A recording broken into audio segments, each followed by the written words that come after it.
Om Tyageshwaram Ramakrishnam Sharadam Matrirupinim Vivekanandam Acharyam Nantva Vakshami Shuddhaya. We have been discussing sutras which describe the characteristics of a bhakta, how a paramabhakta behaves, or how we see a paramabhakta. So, there are three sutras which describe. In last class we discussed the second sutra of that series. The sutra was Yat prapya na kinchit vanchati na shochati na dveshti na ramate notsahi bhavati. It is by attaining that bhakti, this paramabhakta does not seek anything, no vancha, no desire, does not grieve, does not hate, does not elate, does not exert. That's what was told. The earlier sutra talked about Yat labdhva, by receiving which, by receiving this supreme love. So there the hint was the supreme love comes as a result of the grace of God. We receive it. And in this sutra, it is Yat prapya. He is using different words. There he says labdhva. Here he says prapya, by attaining which hints that the supreme love, to attain it, we also have to exert ourselves. That purushakara, self-effort, is needed. Then only God's grace will come. So that point is highlighted by this word prapya. And then certain emotions are negated in this bhakta. The bhakta is free from these emotions, these desires, hatred and grief and all that. So these are all offshoots of desires. Say, we seek something, that's desire. Then to get that, there is utsaha, there is exertion. Now, if some entity comes between us and the object of desire, there is dvesha, hatred. Again, there is exertion to get rid of that obstacle between us and the object of our desire. If we don't get the desired object, there is dejection, there is shoka, grief. If we get it, there is elation. So all these are, so to say, offshoots of desire. Now, Paramabhakta has no desires, no worldly desires. Now, since he or she doesn't have any worldly desires, its offshoots, obviously, are all negated. Because only when one has desires, all the other emotions are possible. Since Paramabhakta has no worldly desires, so all offshoots are negated. And looking at it the other way, Paramabhakta has got that supreme love. He or she has become one with that supreme love.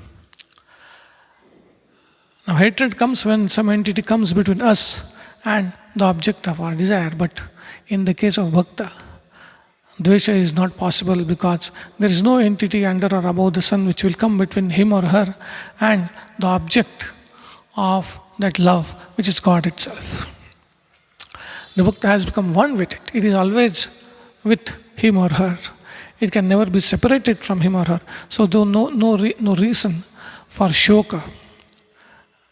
When there is a separation between us and the object of our desire, there is shoka. That leads to shoka. We lose something that is dear to us. That leads to grief. That is not possible in the case of Paramabhakta because the supreme love that he or she holds, he or she has become one with it. It cannot be separated. No entity can come between the bhakta and the love. So no hatred is possible. Like that, from worldly standpoint, that person has no emotions which are rooted in pettiness. We have to understand this. Bhakta doesn't have desires, hatred, or grief, or elation, or exertion. Only in respect of desires and all these emotions in the context of his or her personal life. Like a bhakta doesn't desire anything for his or her petty self. That emotion is not there. That emotion of wanting something for myself is not there. So also, bhakta doesn't hate anyone for his or her personal purposes. We may think that if a person has no desires, no hatreds, no fears, then that person is as good as dead. A heartless, emotionless person, but that's not the case. This parabhakta has all the emotions. He or she has intense desire for helping others. He or she is keenly aware and feels sorry, feels shoka, grief, when the bhakta sees sufferings of others. When a bhakta sees others suffering, imperfections in them, bhakta feels sorry, bhakta feels grief. And to remove the sufferings of humanity, bhakta exerts himself or herself. So there will be utsaha, exertion, but not for personal purposes, not for personal reasons, but to help others. When others are happy, bhakta will be happy in their happiness. So there is this elation. But elation not for having achieved something petty in one's own life, but elation at the joy of others, at the success of others. So bhakta is not some stone-hearted, cold-hearted person. Bhakta has emotions, but those are not centered around petty self. Bhakta feels for humanity, exerts, elates, all these are there. Bhakta has desires to remove the sufferings of others. So emotions are there, but they are not rooted in his or her petty self. Now this bhakta is a jivan mukta. We have to understand this. This parama bhakta, there is no difference between parama bhakta and jivan mukta. And this conduct of a jivan mukta, the very life of jivan mukta, is an enigma. Because we want logical answers. Logically, we see that a particular body, mind, brain, or whatever you call it, these need an entity which own that apparatus. The apparatus of limited body, mind, senses has to be owned by someone in order for it to function. For the body to function, somebody has to identify itself with that body. Some jiva, some entity, some conscious entity has to identify itself with that body for that body to function. For that mind and brain, for the senses to function, somebody has to own them as my body, my mind, my brain, my senses, like that. But in the case of a bhakta, that entity which is supposed to own it, the jivatma, it is not there, it is lost. It has become one with God. So then how that apparatus functions? That is the question. If there is no owner, a limited being who identifies with that apparatus, then how does that apparatus work? How does that body function? That is the question. Now we cannot answer it. There is no answer to that question. Whatever answers are given to explain the conduct of a jivan mukta fall short. There is no logical, convincing answer to explain the conduct of a jivan mukta or the conduct of a parabhakta. Some explanations are given. One example given is Chinnamula Lata, say, a creeper. Creeper, it has been cut at the root. So it is not getting any more nourishment from the soil. Still, it continues to live, to be green, so to say, for some days. And then it dries out. So though the nourishment is cut, still it continues to live for some time. Or the wheel of a cart which has come off. The wheel has come off. It is no more getting power or the impetus from the driver. or from the vehicle. But for some time that wheel will roll on account of its momentum. It has come off from the cart, but it will roll for some time on account of the momentum. Like that, the body and mind of the Jivan Mukta, though the Jiva has become one with God, it will run for some time. But as I said, these are not very convincing answers. One more answer is there, which appears quite reasonable. That is, when a property is abandoned by its owner, and there is nobody to claim that property, nobody occupies that property, then what happens? Then that property is taken over by the government. When the owner abandons the property is taken over by the government. This apparatus of Parabhakta, the Jiva has abandoned it. The government, the God, will take over it. So Parabhakta's body, mind, senses, all these are at the mercy of divine will. God runs it. That is the only reasonable explanation that can be given. But it is very difficult to understand the behavior of a Jivan Mukta. See, we have a template. We have a psychological template. We means we who are in ignorance. We have a psychological template. We have some attachments, raga. We have some hatred, dvesha. We have some fears, abhinivesha. The objects of raga, dvesha, abhinivesha, the objects of attachment, fear and hatred may differ from person to person, but the basic template is there in all of us.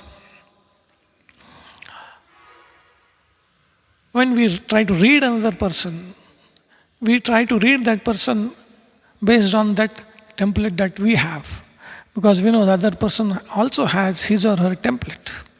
The basic template is there. That person has some attachments, some hatreds, some fears. We try to understand, interpret that person's words, actions and all that. When we approach another person,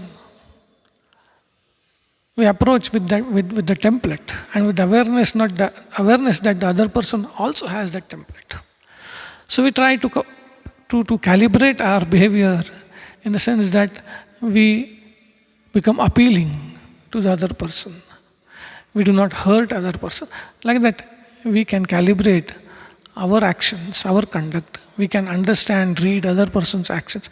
All this is possible in the realm of ignorance.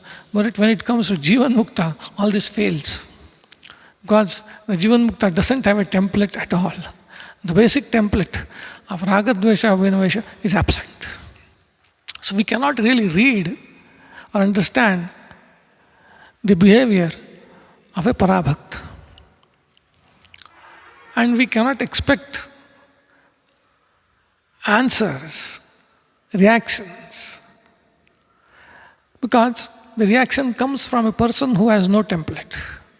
So the reactions of Jivan Muktas are unpredictable. We cannot predict. We can only predict reactions of people who have a same template like we have.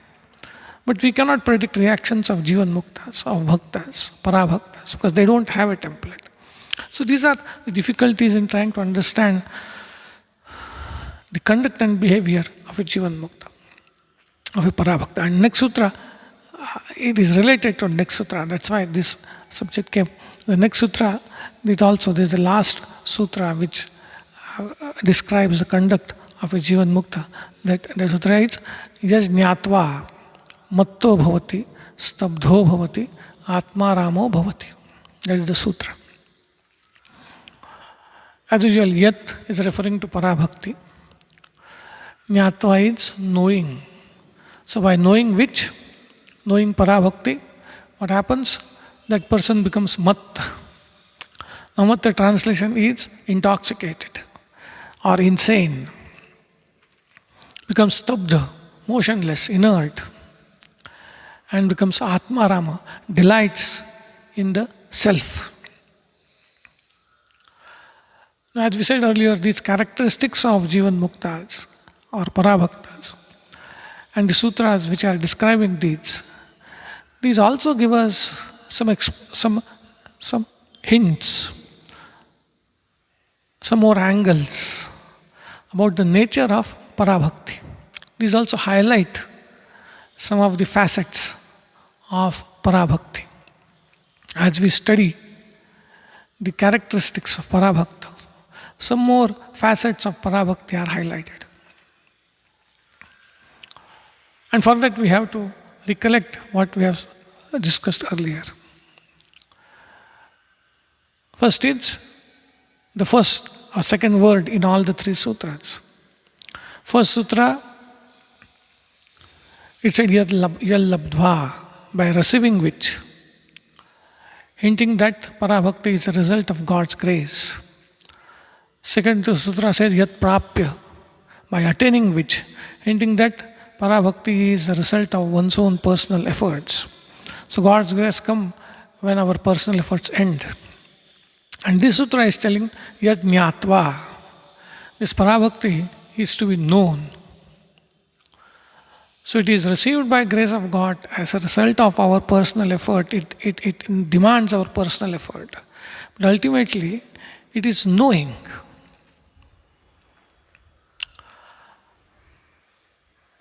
It is not a union. Knowing is discovering. When I get something outside, there is a union. I achieve something, I attain something, I get something. There is a union of that external entity with myself.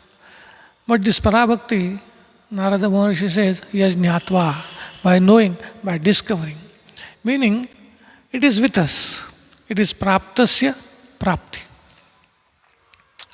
The famous example is the chain around the neck, and the person has forgotten that the chain is already around the neck and searching everywhere, grieving that it is lost. And then someone points out that it is around your neck, it has already been there, but it is praptasya prapti. When he discovers, it is praptasya prapti. Not apraptasya prapti. Not getting something which one did not have, but discovering something which one already had. So also this bhakti, parabhakti, is discovering something which we already have. Parabhakti is not going to come from outside ourselves. We already have it. We have to discover it. The other three words that we should understand or we should relate are Amrita Swarupa, that is the intrinsic nature of Parabhakti. Person who receives it becomes Amrita, Amrito Bhavati. And in this sutra, it says Atmaramo Bhavati. So Parabhakti is of the intrinsic nature of supreme bliss and immortality. Person who gets it becomes immortal, Amrito Bhavati, and becomes Atmarama, delights in his or herself.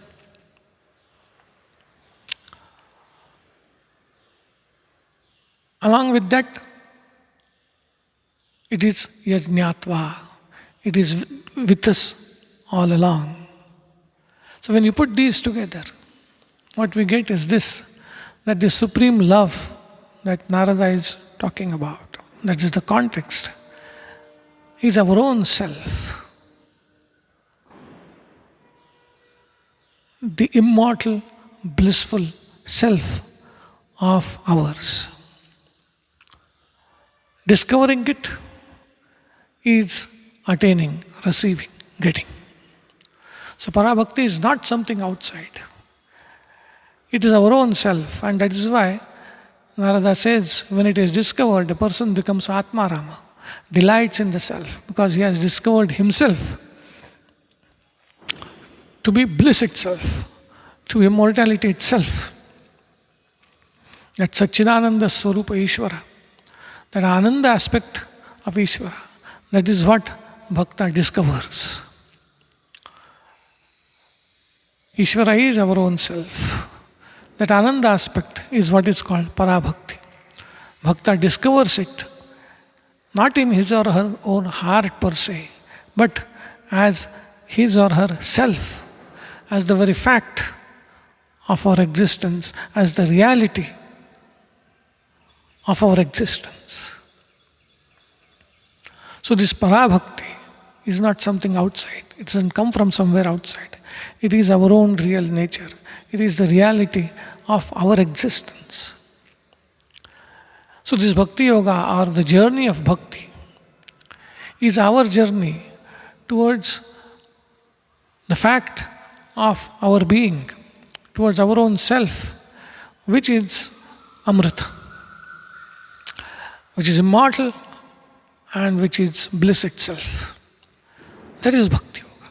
Bhakti Yoga is our journey towards our own self, which is nothing but God. The fact of our existence, the fact of our being, which is Amrita, which is bliss itself and immortality itself. So this is what we understand by this Nyatva and Amrito Bhavati. Two other words are there. One says Matto Bhavati and the other says Stabdo Bhavati. Matto Bhavati is, as I said, behaves like an intoxicated person or an insane person. These are similes, and similes have their areas of similarity. Simile is never in toto, so to say. Certain similar areas are there between two objects, and hence a simile is given. So what are the similar areas between an intoxicated person and a bhakta? An intoxicated person has no awareness of the world. If walking on the road, is not aware of the vehicles and the people, and the whole world is lost to the world. So is bhakta lost to the world. His mind is so to say sucked in that divine love, that awareness of the world is lost to him or her. That is one area of similarity. And the other area of similarity is these intoxicated people, you see, they become fearless. Or they get a great power of tolerance of misery. Ordinarily, people are not so fearless, but these people become suddenly fearless. And you look at bhaktas, you look at Prahlada, a young boy, and his father is so ferocious. The whole world is afraid of his father. This Prahlada is absolutely fearless, he has no fear at all. Standing in front of his father, he is praising Vishnu. That fearlessness comes from bhakti. Devotees undergo so much suffering. Their level of tolerance raises so much. So these are some of the areas where this intoxication or person intoxicated and bhakta, they are similar. But simile ends here. The cause of such behavior in the case of an intoxicated person is because he is under the influence of the intoxicant. Whereas in the case of bhakta, it is supreme love. It is divine love. So the cause is different. And one very important difference between these two types of people is an intoxicated person who is under the influence of an intoxicant may commit immoral actions. That person is not aware of what he is doing. So that person may commit immoral actions. Whereas a bhakta, however intoxicated like he may appear, but he or she will never perform adharmic actions, will never perform actions which are immoral. That is the main difference. Because the similes are very tricky. So we have to understand the areas of similarity and also where the simile ends and where the two objects or the two entities are entirely different. So this is the area where an intoxicated person and a bhakta entirely differ. Intoxicated person, there is a possibility he may commit an immoral act, whereas in case of a bhakta, there is absolutely no possibility that he or she will commit any immoral act, any act which is against dharma, will not commit. We will see next class. Om Shanti Shanti Shanti. Hari Om Tat Sat. Sri Ramakrishna Arpanamastu.